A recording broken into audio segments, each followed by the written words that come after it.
Europe licence UK convert ചെയ്ത് ഇവിടെ truck ഓടിക്കാൻ പറ്റുമെന്നുള്ളത്. ഡ്രൈവർ ആയി കഴിഞ്ഞാൽ വിലയില്ല, പെണ്ണില്ല, മനസ്സിലായില്ലേ? പ്രാക്ടിക്കൽ ടെസ്റ്റിന് പോയപ്പോൾ ഞാൻ 2 ടെസ്റ്റ് ഫെയിൽ ആയി കാറിന്റെ. ഇപ്പോൾ നിയമത്തെ നമ്മൾ റെസ്പെക്ട് ചെയ്യണം, പേടി വേണം. തീർച്ചയായും ഒരു ഏജൻസിക്ക് നമ്മൾ ഫണ്ട് കൊടുക്കണം. നാട്ടിൽ 2 ലക്ഷം രൂപ ചിലവായി. പോളണ്ടിലെ പേ റേറ്റ് അല്ല ഇവിടെ, തീർച്ചയായിട്ടും കൂടുതലുണ്ട് ഇവിടെ. അല്ലെങ്കിൽ 3 പോയിന്റ് വെച്ച് ഓരോ സ്പീഡിങ്ങിന് കട്ടായിക്കൊണ്ടിരിക്കും. ഞാൻ സെപ്പറേറ്റ് എടുത്തു, car, bus, truck. Hi guys, അപ്പോൾ ഇന്ന് നമ്മുടെ കൂടെ ഉള്ളത് ട്രിവാൻഡ്രം മല്ലു ട്രക്കർ രഞ്ജിത്ത് ബ്രോയാണ്. അപ്പോൾ രഞ്ജിത്ത് ബ്രോനെ ഏറെക്കുറെ ആൾക്കാർക്ക് എല്ലാവർക്കും അറിയാം, എന്നാലും ഒന്നുകൂടി ഒന്ന് പരിചയപ്പെടുത്താമോ ബ്രോ? രഞ്ജിത്ത് ബ്രോ ഒന്ന് പരിചയപ്പെടുത്താമോ? നമസ്കാരം സിബി ബ്രോ. ആദ്യം തന്നെ ബ്രോ പറഞ്ഞ് ഏറെക്കുറെ എല്ലാവർക്കും അറിയാം, അങ്ങനെ ഒരുപാട് പേർക്കൊന്നും അറിയില്ല. ഈ എന്താ പറയുക, ഡ്രൈവിംഗ് ഫീൽഡിൽ പുറത്തൊക്കെ പോയി വർക്ക് ചെയ്യണം എന്നൊക്കെ ആഗ്രഹിക്കുന്ന കുറച്ച് സുഹൃത്തുക്കൾ, അവർക്കൊക്കെ ഒരുപക്ഷെ കുറച്ച് പേർക്കൊക്കെ അറിയായിരിക്കും, നാട്ടിലും അല്ലെങ്കിൽ ഇപ്പം നിലവിൽ യൂറോപ്പിലൊക്കെ വർക്ക് ചെയ്തുകൊണ്ട് നിൽക്കുന്നത്. UK അധികം അങ്ങനെ അറിയാൻ വഴിയില്ല. ഞാൻ ഈ 3 വർഷമായുള്ളൂ വന്നിട്ട്. ഒത്തിരി പേര് ഡ്രൈവിംഗ് മേഖലയിലേക്കൊക്കെ പോകാൻ ആഗ്രഹിക്കുന്ന ആൾക്കാർ ഓൾമോസ്റ്റ് പേരും രഞ്ജിത്ത് ബ്രോയുടെ വീഡിയോസ് കാണാറുണ്ട്. അപ്പം രഞ്ജിത്ത് ബ്രോയുടെ പേഴ്സണൽ കാര്യങ്ങളൊന്നും അറിയില്ല. മീൻസ് രഞ്ജിത്ത് ബ്രോ നാട്ടിലെവിടെയാണ് ഒന്ന് പറയാമോ? നാട്ടിൽ ഞാൻ ട്രിവാൻഡ്രം ജില്ലയിൽ, പിന്നെ ഈ പോത്തൻകോട് വെഞ്ഞാറമൂട് എന്നൊക്കെ കേട്ടിട്ടില്ലേ, അതിനടുത്തായിട്ട് നേതാജിപുരം എന്ന് പറഞ്ഞൊരു ഗ്രാമമുണ്ട്, അവിടെയാണ് താമസിക്കുന്നത്. വീട്ടിൽ അമ്മ, അച്ഛൻ, പിന്നെ അനിയൻ, പിന്നെ ഞാൻ, വൈഫ്. അനിയൻ്റെ ഫാമിലിയൊക്കെയാണ് മൊത്തത്തിൽ ഫാമിലി. പക്ഷെ നമ്മളിപ്പോൾ അനിയൻ ഫാമിലിയായിട്ട് ജർമ്മനിയിൽ സെറ്റിൽഡാണ്. പിന്നെ അമ്മ, അച്ഛൻ ഇന്നലെ വന്നിട്ടുണ്ട്, ഇവിടെ ഉണ്ട്. വൈഫ് NHS നഴ്സാണ്, ഇവിടെ ഉണ്ട്. പിന്നെ ഒരു മോനുണ്ട്. ഇപ്പൊ UK വന്നിട്ട് എത്ര വർഷമായി? ഏകദേശം 3 വർഷമായി. 3 വർഷമായി. അപ്പൊ ബ്രോ എന്തുകൊണ്ടാണ് ഈ ഡ്രൈവിംഗ് ഫീൽഡ് തിരഞ്ഞെടുക്കാനുള്ള കാരണം എന്ന് പറയാമോ? ഡ്രൈവിംഗ് ഫീൽഡ് തിരഞ്ഞെടുക്കാനുള്ള കാരണം പാഷൻ തന്നെയാണ്. കാര്യം ചെറുപ്പത്തിലെ നമ്മൾ ഈ വലിയ വണ്ടി ഓടിക്കുന്ന ആൾക്കാരെ കാണുമ്പം വലിയൊരു ആരാധനയും കാര്യങ്ങളൊക്കെയാണ്. പക്ഷേ ഇപ്പോഴത്തെ സാഹചര്യം എനിക്കറിയില്ല. ആ സമയത്തൊക്കെ നമുക്ക് ഒരാൾ വണ്ടിയിൽ നമ്മളെ കൊണ്ടുപോകാൻ കൂടി ഇല്ലാത്ത സാഹചര്യങ്ങളാണ്. അപ്പം തുടക്കത്തിലെ എല്ലാം തേടിപ്പിടിച്ചാണ്. ഇപ്പം എല്ലാം കൂടെ ഒരു 10-15 വർഷമായി ഞാൻ ഈ ഫീൽഡിൽ. 15 വർഷത്തോളം. അതായത് ഒരു 8 വർഷം ഗൾഫിൽ, നാട്ടിലൊരു 1-2 വർഷം ഉണ്ടായിരുന്നുള്ളൂ. ഗൾഫിൽ ഒരു 7-8 വർഷം ഉണ്ടായിരുന്നു, ദുബായിൽ. അതിനുശേഷം പിന്നെ യൂറോപ്പ്, പിന്നെ UK ആയിട്ട് അങ്ങനെ നിൽക്കുകയാണ്. അപ്പോൾ ഒത്തിരി വർഷത്തെ എക്സ്പീരിയൻസ് ഉണ്ട്. അതെ, ഒത്തിരി എന്നത് നമ്മളെ എൻ്റെ ഒരു 21ാമത്തെ വയസ്സ് തൊട്ടേ തുടങ്ങിയതാണ്. അപ്പോൾ ബ്രോഡ് ഒരു ഡ്രൈവിംഗ് ജേണിനെ കുറിച്ച് ഒന്ന് പറഞ്ഞുതരാമോ? ഡ്രൈവിംഗ് ജേണി എന്ന് പറയുമ്പോഴത്തേക്ക് പഠിത്തമൊക്കെ കഴിഞ്ഞിട്ട്, +2 ഒക്കെ കഴിഞ്ഞിട്ട്, പിന്നെ ഓട്ടോറിക്ഷ, അതുപോലെ അംബാസഡർ കാറ്, അങ്ങനെയൊക്കെ ഓടി പിന്നെ ചെറിയ പിക്കപ്പ് കാര്യങ്ങളൊക്കെ ഓടി നിൽക്കുമ്പോഴാണ് എൻ്റെ ചേട്ടൻ, വല്യമ്മയുടെ മോൻ പുറത്തുണ്ടായിരുന്നു. പുള്ളി അവിടെ ഒരു വലിയ വണ്ടി ഓടിക്കാൻ ഒരു അവസരമുണ്ട് എന്ന് പറഞ്ഞ്, ട്രക്കല്ല ബസ്സാണ്. അപ്പോൾ അങ്ങനെയാണ് ഞാൻ പലരും സമീപിച്ചു. ആ സമയത്ത് വണ്ടിയൊന്നും നമുക്ക് കിട്ടിയിട്ടില്ല. അങ്ങനെ ഒരു ദിവസം വീട്ടിൽ നിന്ന് ഒരു ബാഗും കാര്യങ്ങളൊക്കെ എടുത്ത് പുറത്തിറങ്ങി. ആറ്റിങ്ങൽ കേട്ടിട്ടുണ്ടോ? ആറ്റിങ്ങൽ നാഷണൽ പെർമിറ്റ് ലോറികളൊക്കെ ഇങ്ങനെ പാർക്ക് ചെയ്തേക്കുന്ന കുറേ സ്ഥലങ്ങളുണ്ട്.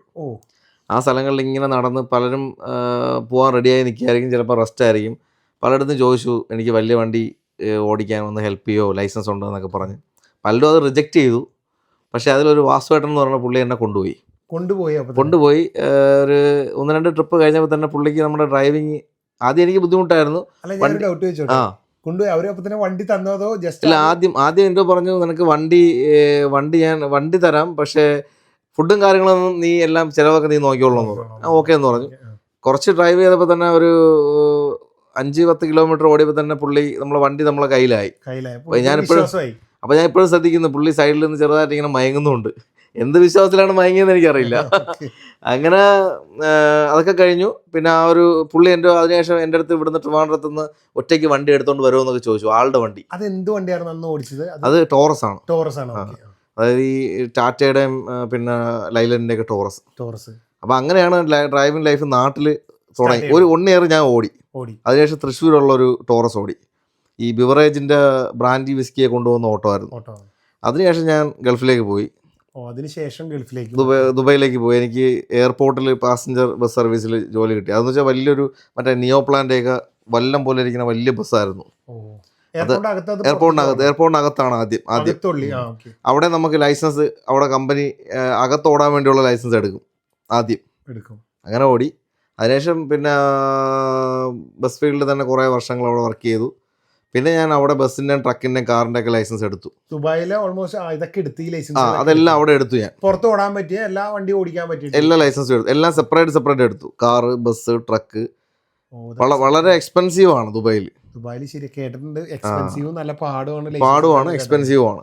അതെല്ലാം എല്ലാം എടുത്തിട്ടാണ് അങ്ങനെ നിൽക്കുമ്പോഴാണ് പിന്നെ യൂറോപ്പിലേക്ക് എനിക്കൊരു അവസരം കിട്ടുന്നത്. അവിടെ ഉള്ളൊരു യൂറോപ്പിൽ നിന്ന് എംപ്ലോയർ ബസ് ഡ്രൈവറെ റിക്രൂട്ട് ചെയ്യാനായിട്ട് വന്ന് അവിടെ ഉള്ളൊരു ഏജൻസിക്ക് നമ്മൾ ഫണ്ട് കൊടുക്കണം. നാട്ടിൽ 2 ലക്ഷം രൂപ ചിലവായി. അങ്ങനെ അവിടെ ഞാൻ അന്നെന്ന് വെച്ച് കഴിഞ്ഞാൽ ഒരുപാട് വർഷം ഇല്ലല്ലോ, ഒരു 5-6 വർഷം, ഒരു 7 വർഷം മുന്നേ ഒക്കെ അല്ലേ, ഒരു 7 വർഷം ഏകദേശം. അങ്ങനെ നേരെ പോളണ്ടിലേക്കാണ് പോയത്. പോളണ്ട് പബ്ലിക് ട്രാൻസ്പോർട്ട് ബസ് ഡ്രൈവറായിട്ട് പോയി അവിടെ ഈ പറഞ്ഞ കണക്ക് ഒരു 4 വർഷം അടുപ്പിച്ചൊക്കെ. ആദ്യം ഒരു 1.5 വർഷം ബസ്സിൽ വർക്ക് ചെയ്തു. പിന്നെ ഞാൻ ലൈസൻസ് ഒക്കെ എടുത്ത് ട്രക്കിലേക്ക് കയറി. അവിടെ നിന്ന് പിന്നെ ബസ് ലൈസൻസ് ഓൾറെഡി അവിടെ ചെന്നെടുത്തു. ട്രക്ക് ലൈസൻസ് എടുത്തു. ട്രക്കിലേക്ക് മാറി. ഓക്കെ, ട്രക്കിലേക്ക് മാറിയിട്ട് പിന്നെ യൂറോപ്പ് ഓൾമോസ്റ്റ് എല്ലാ സ്ഥലവും ഓടി, രാജ്യങ്ങൾ ഓടി, ഇന്റർനാഷണൽ ഓടി. അവിടെ നിന്ന് പിന്നെ അവിടെ നിന്ന് യൂറോപ്പിലെ വണ്ടികൾ വെച്ച് അയർലൻഡ്, UK ഓടിക്കൊണ്ടിരിക്കുകയായിരുന്നു 1 വർഷം. അപ്പോഴാണ് പിന്നെ വൈഫിന് ഇവിടെ ജോബ് കിട്ടിയപ്പോഴത്തേക്ക് ഇങ്ങോട്ടേക്ക് മാറി. അങ്ങനെ ഇപ്പൊ UK വന്നിട്ട് UK വന്നിട്ട് ബ്രോ എത്ര ആളായി? UK വന്നിട്ട് 3 വർഷമായി. 3 വർഷമായി. അപ്പൊ ബ്രോ UK വന്ന് ലൈസൻസ് എടുത്ത് ഇപ്പൊ ട്രക്ക് ഡ്രൈവർ ആയിട്ട് എത്ര നാളായി ഏകദേശം? ഇവിടത്തെ ലൈസൻസ് എടുത്ത് ഓടിക്കാൻ തുടങ്ങിയിട്ട് ഒരു 1.5 വർഷമായി. 1.5 വർഷമായില്ലേ? ഓക്കെ. അപ്പൊ ഇതിന് മുന്നേ പോളണ്ടിലായിരുന്നു, ബേസ് പോളണ്ടിലായിരുന്നല്ലേ? അപ്പൊ പോളണ്ടിലും UK ഓടിച്ചിട്ട് ബ്രോക്ക് എന്ത് തോന്നുന്നു? ഏതാണ് ഇത്തിരി കംഫർട്ടായിട്ടൊക്കെ തോന്നാറ്? കംഫർട്ട് 2 സ്ഥലത്തും EU റൂൾസ് തന്നെയാണ്. എല്ലാ സ്ഥലത്തും നമ്മളത് ഫോളോ ചെയ്യണം എന്നുള്ള ഇത് തന്നെയാണ്. വലിയ വ്യത്യാസങ്ങൾ കാര്യങ്ങളൊന്നുമില്ല. പിന്നെ ഇവിടെ കുറെ കൂടി എനിക്ക് തോന്നുന്നു കമ്പനികളൊക്കെ കുറെ കൂടി സ്ട്രിക്റ്റ് ആണ്. അതെ, അത്രേ ഉള്ളൂ. അപ്പൊ പോളണ്ടിൽ ഇത്തിരി കൂടി എന്തെങ്കിലുമൊക്കെ അങ്ങനെ വലിയൊരു ഇഷ്യൂസ് ഒന്നും ഇല്ല അല്ല? ഇപ്പൊ നമുക്ക് പോളണ്ടിൽ ഇവിടെ വെച്ച് കമ്പയർ ചെയ്യണമെങ്കിൽ പോളണ്ടിൽ നമുക്ക് ഒരു എന്തെങ്കിലും നമ്മുടെ ഭാഗത്ത് നിന്ന് ബൈ മിസ്റ്റേക്ക് സംഭവിച്ചാലോ ആർക്കും സംഭവിക്കാമല്ലോ. അപ്പം സംഭവിക്കുമ്പോൾ അത് കറക്റ്റ് ചെയ്യാനാണ് ഇവിടുത്തെ നിയമങ്ങൾ, അല്ലെങ്കിൽ ഏത് രാജ്യത്തെ നിയമങ്ങൾ. അപ്പോൾ അതുവഴി നമുക്ക് കിട്ടുന്ന ഫൈൻ ഉൾപ്പെടെ വ്യത്യാസം ഉണ്ടാവും. പോളണ്ടിൽ നമ്മൾ ഒരു സ്പീഡിങ്ങിൽ പിടിച്ചാൽ നമുക്ക് നിശ്ചിത എമൗണ്ട്, നമ്മൾ എത്ര സ്പീഡ് കയറി അതിനനുസരിച്ച് എമൗണ്ട് കൂടിക്കൊണ്ടിരിക്കും. ഇവിടത്തെ പോലെ ആദ്യത്തെ 3 വർഷത്തിനകത്ത് നമുക്ക് ഒരു തവണ സ്പീഡ് അവയർനെസ് കോഴ്സ് അറ്റൻഡ് ചെയ്യാം, അല്ലെങ്കിൽ 3 പോയിന്റ് വെച്ച് ഓരോ സ്പീഡിങ്ങിനും കട്ടായിക്കൊണ്ടിരിക്കും, അല്ലെങ്കിൽ 2 വർഷത്തിനകത്ത് 6 പോയിന്റ് കിട്ടിയ ലൈസൻസ് പോവും. അങ്ങനത്തെ ഒരു സിസ്റ്റവും കാര്യങ്ങളൊന്നും അവിടെ ഇല്ല. അവിടെ എനിക്ക് പോളണ്ടിൽ നിന്ന് ഒരു തവണ അടിച്ചിട്ടുണ്ട് ക്യാമറ, 70 റോഡിൽ 80 പോയിന്. അതൊരു നിസാര 150 സ്ലോട്ടേ ഞാൻ അടച്ചിട്ടുള്ളൂ. അത് 2020 ആ സമയത്താണ് അത്രേ അടച്ചിട്ടുള്ളൂ. ആ സമയത്ത് ആ ഫൈൻ ഇതേ സെയിം 70-ന്റെ 80-ലാണ് ഞാൻ ജർമ്മനി പോയെങ്കിൽ ചിലപ്പോൾ അതൊരു പക്ഷേ അതിൻ്റെ പേരായിട്ട് മാറും. കാര്യം ജർമ്മനിയിൽ നമ്മൾ അടയ്ക്കുമ്പോൾ അത് യൂറോയിലാവും. ഇതെങ്ങനെയെന്ന് വെച്ചാൽ എവിടെ വെച്ച് വയലേഷൻ സംഭവിച്ചോ അതിൻ്റെ ഡീറ്റെയിൽ ഫുൾ ലെറ്റർ ആയിട്ട് കമ്പനിക്ക് അയക്കും. കമ്പനി അത് പേ ചെയ്യും. പക്ഷേ ചിലപ്പോൾ നമ്മൾ കമ്പനി ചോദിക്കും നിങ്ങൾ പേ ചെയ്യുന്നോ നമ്മൾ പേ ചെയ്യണോ. യൂറോപ്പിൽ അങ്ങനെ ചോദിക്കും. അപ്പം നമ്മൾ പറയണത് ഡൗട്ട് ചോദിച്ചോട്ടെ, അതെന്താണ് നിങ്ങൾ പേ ചെയ്യണോ നമ്മൾ പേ ചെയ്യണോ എന്ന് ചോദിക്കാൻ കാരണം ഇവിടെ കമ്പനി ഒരിക്കലും പേ ചെയ്യില്ല, നമ്മൾ മാത്രം പേ ചെയ്യണം. അതും ഭീമമായ തുകയെന്ന് അറിയാം. അപ്പൊ അവിടെ എന്തുകൊണ്ട് അങ്ങനെ ചോദിക്കാൻ കാരണം ഡൗട്ട്, പേ ചെയ്യണോന്ന് ചോദിക്കാൻ കാരണം എന്ന് വെച്ചാൽ ഇവിടുത്തെ സെയിം സിസ്റ്റം തന്നെയാണ്. ആദ്യം ലീഗൽ ഓണർ ആരാണോ അവർക്ക് ലെറ്റർ കിട്ടും. അപ്പൊ അവർ പറയും ഇന്ന ആളാണ് ഡ്രൈവ് ചെയ്തത് എന്ന് പറയും. ആര്? നമ്മള് കമ്പനിയുടെ വണ്ടി നമ്മളാണല്ലോ ഓടുന്നത്, ഡ്രൈവ് ചെയ്യണമെന്ന് പറയും. അപ്പം ആ നെക്സ്റ്റ് സെക്ഷനിൽ കമ്പനി നമ്മളുടെ ചോദിക്കും നമ്മളിത് ഫില്ല് ചെയ്ത് വിടട്ടെ, നിങ്ങളുടെ അഡ്രസ്സിലേക്ക് വിടട്ടെ, നീ പേ ചെയ്യോ. അപ്പം നമ്മൾ മിക്കുള്ളവരും പറയും നിങ്ങൾ പേ ചെയ്തോ നമ്മൾ അടയ്ക്കാന്ന് പറയും. അങ്ങനെയാണ് സംഭവം. അതപ്പോ കമ്പനിയുടെ പേരിൽ അടഞ്ഞു പോകും. കമ്പനി തന്നെ അടച്ചു പോകും. അതെ, അത് കമ്പനിയുടെ പേരിൽ അടഞ്ഞു. ഇവിടെ ആണെങ്കിൽ നമ്മുടെ പേരിലാണ് അടയ്ക്കുന്നത്. കമ്പനിയുടെ പേരിലാണെങ്കിലും നമ്മുടെ ഡീറ്റെയിൽ വെച്ച് കമ്പനി അടയ്ക്കും. ആ ഒരു വ്യത്യാസമുണ്ട്. അതെ. പിന്നെ അടുത്ത് അറിയാനുള്ളതെന്ന് വെച്ചിട്ടുണ്ടെങ്കിൽ പേ റേറ്റ് എങ്ങനെയുണ്ട്? നമുക്കിപ്പോൾ അവിടെ പേ റേറ്റ് ഇവിടുത്തെ പേ റേറ്റ് നോക്കുമ്പോൾ ഒരു ട്രക്ക് ഡ്രൈവർക്ക് എങ്ങനെയുണ്ടെന്ന് ഒന്ന് പറയാമോ? പേ റേറ്റ് എന്ന് പറയുമ്പം ഇപ്പം പോളണ്ടിലെ പേ റേറ്റ് അല്ല ഇവിടെ, തീർച്ചയായിട്ടും കൂടുതലുണ്ട് ഇവിടെ. പക്ഷെ അതിനനുസരിച്ച് നമുക്ക് പിന്നെ ലിവിങ് കോസ്റ്റും മറ്റ് ചിലവും അവിടെ കുറവാണ്. അപ്പോൾ അവിടെ നമുക്ക് ഇപ്പോൾ ഒരു 1.5 ലക്ഷം ശമ്പളം കിട്ടിക്കഴിഞ്ഞാൽ മാസം നമ്മളെ ചിലവ് കഴിഞ്ഞിട്ട് നമുക്ക് കിട്ടുന്ന എമൗണ്ട് ഇപ്പോൾ 1 ലക്ഷം നമ്മുടെ കയ്യിൽ ഇരിക്കുമെങ്കിൽ അങ്ങനെ ഉണ്ടാവും. ഇവിടെ നമുക്കിപ്പോൾ ഒരു 3 ലക്ഷം അല്ലെങ്കിൽ 2.5 ലക്ഷം മാസം കിട്ടിയാൽ അതിനനുസരിച്ച് നമുക്ക് ചിലവും ഉണ്ട്. എന്നാൽ അവിടുത്തെ കാര്യം കുറച്ചുകൂടെ ബെറ്ററും ആണ് ഇവിടെ. പിന്നെ നമ്മൾ യൂറോപ്പ് മൊത്തത്തിൽ കമ്പയർ ചെയ്യുമ്പോൾ നമുക്ക് ഒരിക്കലും നമുക്ക് അങ്ങനെ പറയാൻ പറ്റില്ല. ഇപ്പം ജർമ്മനിയിലെ ശമ്പളവും അല്ല പോളണ്ടിലെ ശമ്പളം, സ്വിറ്റ്സർലൻഡിലെ ശമ്പളം അല്ല അവിടുത്തെ ശമ്പളം, മാറും. അതനുസരിച്ച് ലിവിങ് കോസ്റ്റും മാറും. അതാണ് സംഭവം. പോളണ്ട് ഒരു പർട്ടിക്കുലർ രാജ്യം ബ്രോ പറഞ്ഞു കഴിഞ്ഞാൽ അത് വെച്ച് നമുക്ക് പറയാൻ പറ്റും. യൂറോപ്പ് എങ്ങനെയാണെന്ന് ചോദിച്ചാൽ കമ്പയർ ചെയ്യാൻ പറ്റൂല. പോളണ്ടിനെ മാത്രം വെച്ച് പറയാൻ പറ്റും, യൂറോപ്പിനെ വെച്ച് പറയാൻ പറ്റും. ഒരുപാട് പേരെ ഡൗട്ടാണ് യൂറോപ്പ് ലൈസൻസ് യു കെയിലേക്ക് കൺവേർട്ട് ചെയ്ത് ഇവിടെ ട്രക്ക് ഓടിക്കാൻ പറ്റുമോ എന്നുള്ളത്. അപ്പൊ നമുക്ക് അങ്ങനെ കൺവേർട്ട് ചെയ്യാൻ പറ്റും ഇവിടേക്ക്? പറ്റും, കൺവേർട്ട് ചെയ്യാൻ പറ്റും. അപ്പൊ ബ്രോ അങ്ങനെ ആ ലൈസൻസ് കൺവേർട്ട് ചെയ്താണ് ഇവിടെ ട്രക്ക് ഓടിക്കുന്നത്? എൻ്റെ ഒരു സിറ്റുവേഷൻ ഡിഫറെൻ്റ് ആണ്, അത് ഞാൻ എക്സ്പ്ലെയിൻ ചെയ്തുതരാം. കാര്യം എന്ന് വെച്ച് കഴിഞ്ഞാൽ എൻ്റെ ലൈസൻസ് യൂറോപ്യൻ ലൈസൻസ് ആണ്, പക്ഷേ എൻ്റെ ലൈസൻസ് കൺവെർട്ടർ ലൈസൻസ് ആണ്. കൺവെർട്ടർ ലൈസൻസ് എന്ന് പറഞ്ഞാൽ ഒന്നുകൂടി പറഞ്ഞുതരാമോ? അതായത് യൂറോപ്പിൽ നമുക്ക് ഇവിടെ നമ്മൾ ലൈസൻസ് എടുത്ത കണക്ക് എല്ലാ എക്സാമുകളും കൊടുത്ത് നമുക്ക് ഡയറക്റ്റ് ലൈസൻസ് എടുക്കാം. അല്ലെന്നുണ്ടെങ്കിൽ നമ്മൾ ഏത് രാജ്യത്തു നിന്നാണോ വന്നത് ആ രാജ്യത്തെ ലൈസൻസ് യൂറോപ്യൻ യൂണിയനിലെ ലൈസൻസുമായിട്ട് യൂറോപ്യൻ ലൈസൻസുമായിട്ട് നമുക്ക് ചേഞ്ച് ചെയ്യാൻ പറ്റും. രണ്ട് ടൈപ്പാണ്. അപ്പോൾ ഈ ചേഞ്ച് ചെയ്തെടുക്കുന്നതിനകത്ത് നമുക്ക് ഇവിടെ കൊടുക്കുന്ന കണക്ക് എല്ലാ ടെസ്റ്റും കൊടുക്കേണ്ട കാര്യമില്ല. അതിൻ്റെ പേപ്പർ വർക്ക് സ്റ്റാർട്ട് ചെയ്യുമ്പോൾ bro for example Indian license EU license ആയിട്ട് കൺവെർട്ട് ചെയ്യാണ്. എൻ്റെ കേസിൽ ഞാൻ ദുബായ് ലൈസൻസ് ആണ് കൺവെർട്ട് ചെയ്തത്. എനിക്ക് മനസ്സിലായി. ഇത് സംഭവം എന്ന് വെച്ചിട്ടുണ്ടെങ്കിൽ ഇപ്പൊ ഞാൻ ഒന്നുകൂടി ചുരുക്കി പറയാം. എനിക്ക് മനസ്സിലായത് ഇപ്പൊ യു കെയിൽ വന്നിട്ട് ഡയറക്റ്റ് ലൈസൻസ് എടുക്കണ പോലെയല്ല. ഇപ്പൊ ബ്രോ ഇപ്പൊ പോളണ്ടിലേക്ക് പോയപ്പോ ദുബായ് ലൈസൻസ് ഒന്ന് കൺവേർട്ട് ചെയ്ത് പോളണ്ടിൽ എടുത്ത്, പിന്നെ പോളണ്ട് ലൈസൻസ് ഇങ്ങടേക്ക് കൺവേർട്ട് ചെയ്യാൻ നോക്കിയാൽ നടക്കൂല. അതേസമയം പോളണ്ടിൽ ഒന്നും കൺവേർട്ട് ചെയ്യാണ്ട് പോളണ്ടിൽ നിന്ന് മാത്രമായിട്ട് എടുത്ത ലൈസൻസ് ആണെങ്കിൽ യു കെയിലേക്ക് കൺവേർട്ട് ചെയ്ത് ബ്രോക്ക് ട്രക്ക് ഇവിടെ ഓടിക്കാൻ പറ്റും, ഈസി ആയിട്ട് പറ്റും. എല്ലാ ലൈസൻസും സിമ്പിൾ ആയിട്ട് മാറി കിട്ടും. അപ്പൊ ബ്രോ ഇതിന് മുന്നേ കൺവേർട്ട് ചെയ്ത് അതെന്ന് വെച്ചാൽ അതെങ്ങനെ ഇവർക്ക് അറിയാൻ പറ്റുമെന്ന് വെച്ച് കഴിഞ്ഞാൽ ഈ കൺവേർട്ട് ചെയ്ത് എടുക്കുന്ന ലൈസൻസിന്റെ പുറകിൽ ഇപ്പം എൻ്റെ പോളണ്ട് ലൈസൻസ് കിട്ടുമ്പോൾ അതിന്റെ പുറകിൽ AE അറബ് എമിറേറ്റ്സ് എന്ന് പറഞ്ഞിട്ട് 70 എന്ന് പറഞ്ഞൊരു നമ്പർ വരും. അതെ. അതിൽ നമ്മൾ ഈ കൺവെർട്ടർ ലൈസൻസ് എങ്ങനെ മനസ്സിലാക്കുമെന്ന് വെച്ചാൽ കോഡ് 70 എന്ന് എഴുതും പുറകിൽ. PL എന്ന് കോഡ് 70 എന്ന് എഴുതും അവിടെ. അത് പോളണ്ട് ലൈസൻസ് ആണ്. ഇപ്പോൾ എൻ്റെ ലൈസൻസിൽ അങ്ങനെ എഴുതിയിട്ടുണ്ട്. അപ്പോൾ ആ ലൈസൻസ് ഇവിടെ ചേഞ്ച് ആവില്ല. അപ്പോൾ എനിക്ക് ഇതിനെക്കുറിച്ച് അറിയില്ലായിരുന്നു. കാര്യം ഞാൻ അവിടെ ഈ കൺവെർട്ട് ചെയ്തെങ്കിലും പ്രാക്ടിക്കൽ ലൈസൻസ് ടെസ്റ്റ് ഒഴിച്ച് വേറെ എല്ലാ എക്സാമും കൊടുത്ത് എല്ലാത്തിൻ്റെ സർട്ടിഫിക്കറ്റ് എൻ്റെ കയ്യിലുണ്ട്. അപ്പോൾ എനിക്ക് അതിനെക്കുറിച്ച് അറിയാതെ ഞാൻ ഇവിടെ കൊണ്ടുവന്ന് സാധാ നമ്മളെ EU ലൈസൻസ് ചേഞ്ച് ചെയ്യണ രീതിയിൽ ഞാൻ DVSAക്ക് എഴുതി വിട്ടു. എഴുതി വിട്ടപ്പോഴത്തേക്ക് എനിക്ക് ലെറ്റർ വന്നു. അവർ മറുപടി ഇതായിരുന്നു, താങ്കളുടെ license normally EU license change ചെയ്യാൻ പറ്റും, പക്ഷെ താങ്കളുടെ ലൈസൻസ് ചേഞ്ച് ചെയ്യാൻ പറ്റാത്ത കാര്യം താങ്കളുടെ ലൈസൻസിൽ കൺവെർട്ടർ ലൈസൻസ് ആണെന്ന് എഴുതിയിട്ടുണ്ട്. അപ്പോൾ നമ്മുടെ UK റൂള് ഒരു രാജ്യത്തെ കൺവെർട്ട് ചെയ്ത ലൈസൻസ് പിന്നെ രണ്ടാമത് ഇവിടെ കൺവെർട്ട് ചെയ്യാൻ പറ്റില്ല. ഒരു രാജ്യത്തെ കൺവേർട്ട് ചെയ്തിട്ട് പിന്നെ അത് ഇവിടേക്ക് കൺവേർട്ട് ചെയ്യാൻ പറ്റില്ല. ഒറ്റ കൺവേർഷൻ നടക്കും. ലീഗലി പറ്റില്ല. അപ്പൊ ബ്രോ എന്ത് ചെയ്ത്? ബ്രോ ഇവിടുന്ന് രണ്ടാമത് ഇതെല്ലാം എഴുതി ഒന്നേന്ന് എടുക്കേണ്ട വന്ന? ഞാൻ അവരുമായിട്ട് അറിയാലോ, നമ്മൾ ലെറ്റർ വഴി കമ്മ്യൂണിക്കേറ്റ് ചെയ്യാണ്. അപ്പോൾ എനിക്ക് ഇത് അവർ പറഞ്ഞ് പറ്റില്ല എന്നുള്ള ഇത് കിട്ടിയതിന് ശേഷം ഞാൻ പിന്നെ ഡയറക്റ്റ് ഒന്നേന്ന് എടുക്കാൻ വേണ്ടിയിട്ട് പോയി കാറിന്റെ ലൈസൻസ്. എക്സാം തിയറി പരീക്ഷ പാസ്സായി. അതെല്ലാം ഓൾമോസ്റ്റ് അവിടുത്തെ സെയിം ആയതുകൊണ്ട് തന്നെ പെട്ടെന്ന് എല്ലാം കഴിയും. അപ്പോൾ പ്രാക്ടിക്കൽ ടെസ്റ്റിന് പോയപ്പോൾ ഞാൻ 2 ടെസ്റ്റ് ഫെയിലായി. കാറിന്റെ 2 ടെസ്റ്റ് ഫെയിലായ സമയത്ത് അപ്പോഴത്തേക്ക് എനിക്ക് അടുത്ത ലെറ്റർ DVLA എന്ന് വന്നു. സ്റ്റിൽ അത് ഓൺ പ്രോസസിങ് ആണെങ്കിലും പഴയ സംഭവം നടന്നുകൊണ്ടിരിക്കുകയാണ്. അപ്പൊ ഞാൻ എനിക്ക് അതെ. അപ്പൊ എനിക്ക് അവരുടെ ലെറ്റർ വന്നു, നിന്റെ ലൈസൻസ് ദുബായ് ലൈസൻസ് നീ അവിടെ ചേഞ്ച് ചെയ്തതാണെന്ന് നമുക്ക് കാണാൻ പറ്റും. അപ്പോൾ നിന്റെ EU ലൈസൻസ് ഫുള്ളായിട്ട് നമ്മൾ മാറി തരില്ലെങ്കിലും കാർ ലൈസൻസ് ചേഞ്ച് ചെയ്ത് തരാമെന്ന് പറഞ്ഞു. അപ്പോൾ അങ്ങനെ ഒരു ഓപ്ഷൻ വന്നപ്പോൾ ഞാനത് ചൂസ് ചെയ്യാൻ കാര്യം എന്താണെന്ന് വെച്ച് കഴിഞ്ഞാൽ എനിക്ക് ആ എക്സ്പീരിയൻസ് ഫുള്ള് കിട്ടും. എനിക്ക് ഇവിടെ ടാക്സി എടുക്കാൻ പറ്റും. അത്രയും നാളത്തെ എക്സ്പീരിയൻസ്, അപ്പൊ അത്രയും എക്സ്പീരിയൻസ് കിട്ടും. അല്ലെന്നുണ്ടെങ്കിൽ നമ്മൾ ഫ്രഷ് ആയിട്ട് നമ്മൾ ഇവിടെ ലൈസൻസ് എടുത്താൽ നമുക്ക് ഉടനെ ടാക്സി എടുക്കാൻ പറ്റൂല. അതറിയാം, അത് വേറെ റൂളാണ്. പിന്നെ സംസാരിക്കും. അപ്പോൾ അങ്ങനെ ഞാൻ പിന്നെ ചേഞ്ച് ചെയ്ത് എനിക്ക് കാറിന്റെ കിട്ടി. അതും EU ലൈസൻസ്. നിലവിൽ ടെസ്റ്റ് രണ്ടാമത്തെ ഫെയിൽ ആയിരുന്നു.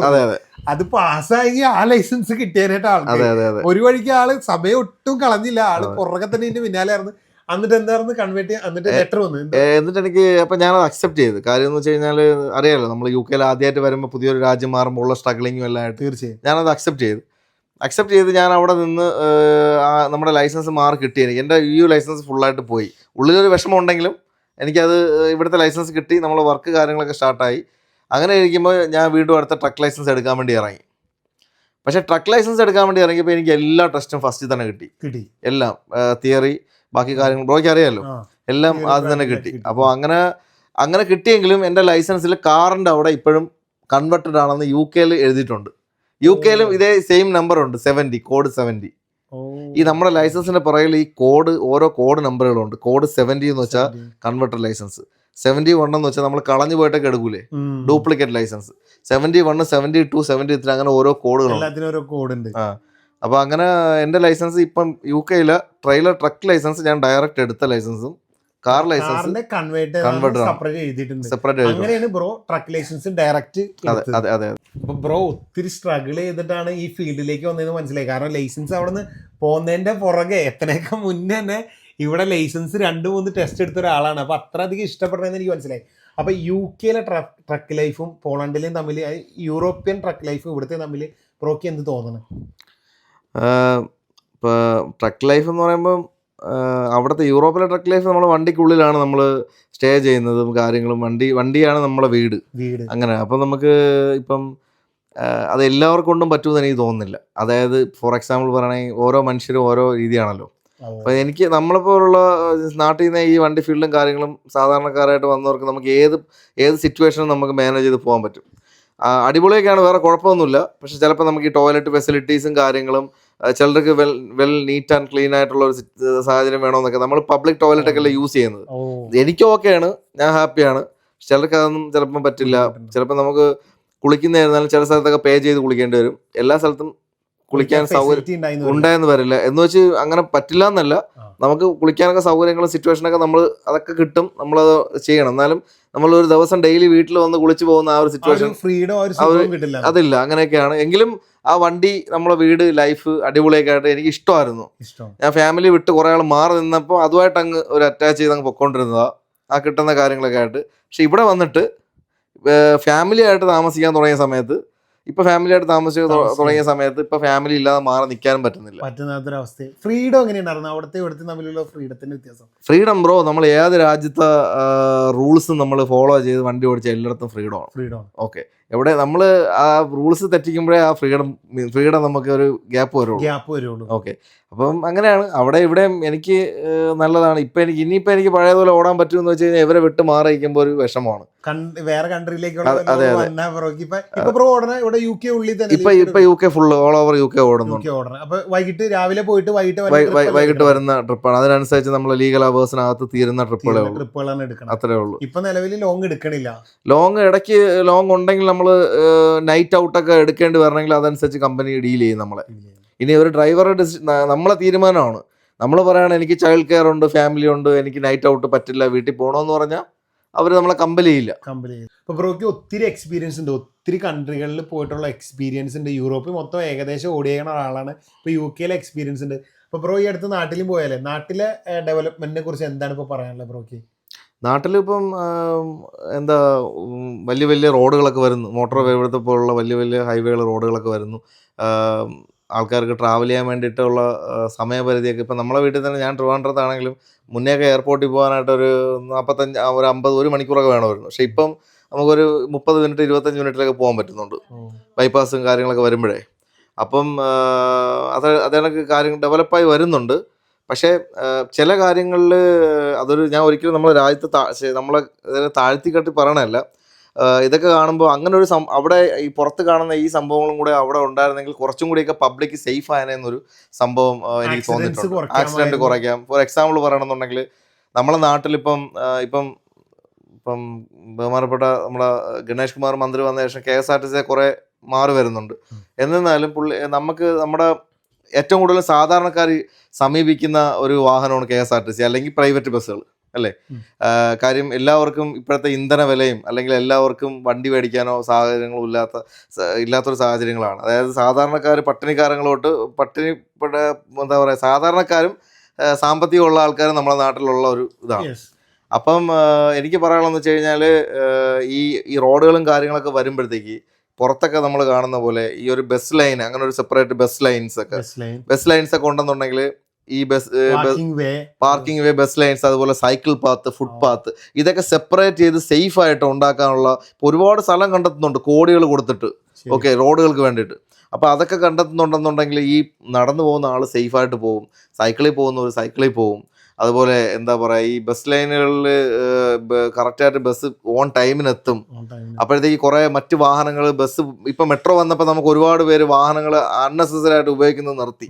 അപ്പോൾ അതുപോലെ ഒരുപാട് പേരും കൂടെ ഈ ബസ്സിനെ ആശ്രയിക്കാൻ തുടങ്ങും. അപ്പോൾ കുറച്ചും കൂടി ബസ് മേഖലയും വളരും. മനസ്സിലായില്ലേ?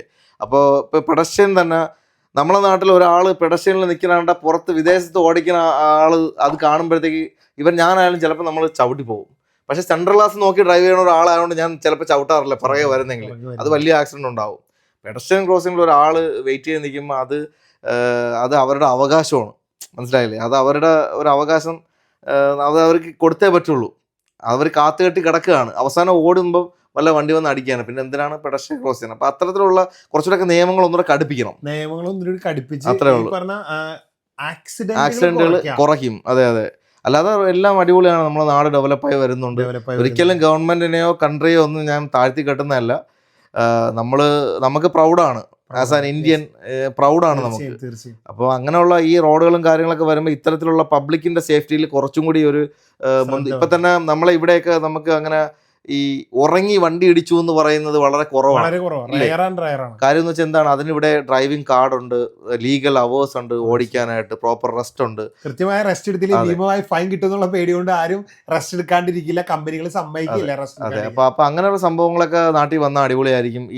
പിന്നെ അതുകൊണ്ടാണ് ഞാൻ ഈ പറഞ്ഞത് പബ്ലിക്കിന്റെ സേഫ്റ്റിക്ക് നമ്മൾ നിരന്തരം കാണുന്നുണ്ട്.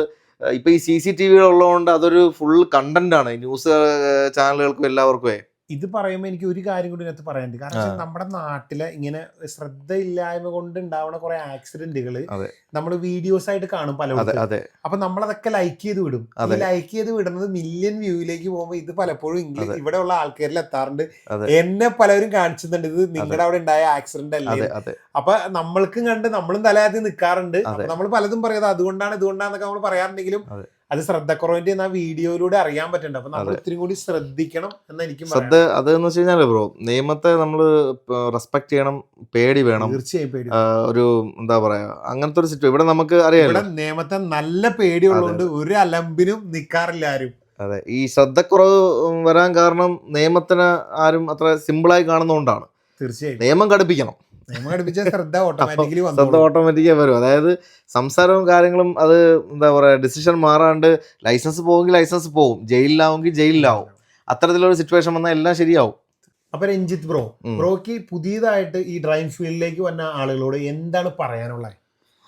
പുതുതായിട്ട് ഡ്രൈവിംഗ് ഫീൽഡിലോട്ട് വരുന്നതോട് പറയാനുള്ളത് എന്താ പറയാ, ഓൾവേസ് വെൽക്കം. കാര്യം എന്ന് വെച്ച് കഴിഞ്ഞാൽ വേറൊന്നുമല്ല, പണ്ട് ഡ്രൈവർമാർക്ക് ഒരു വിലയും റെസ്പെക്റ്റും തരാത്തൊരു കാലഘട്ടം ഉണ്ടായിരുന്നു.